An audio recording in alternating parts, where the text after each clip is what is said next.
বিশ্বনবী সাহাবাদের নিয়ে দাঁড়ালেন, লম্বা লম্বা কাতার হলো। সাহাবীদের কাতারের শেষে সাইয়েদনা জিবরাইল 1,40,000 ফেরেশতাদেরকে নিয়ে জানাজায় শরীক হলেন।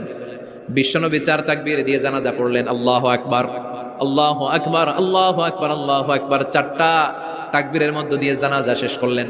বিশ্বনবী তাকিয়ে দেখে সাহাবাদের পেছনে 1,40,000 ফেরেশতা দাঁড়িয়ে জানাজায় শরীক হয়েছে। বিশ্বনবী বললেন, জিবরাইল, কোনদিন তো এত ফেরেশতা নিয়ে কারো জানাজায় শরীক হতে দেখি নাই। ঘটনা কি? কি এমন আমল ছিল আমার মুয়াবিয়ার, যে আমলের কারণে মুয়াবিয়ার নামটা আল্লাহর আরশে চলে গিয়েছে?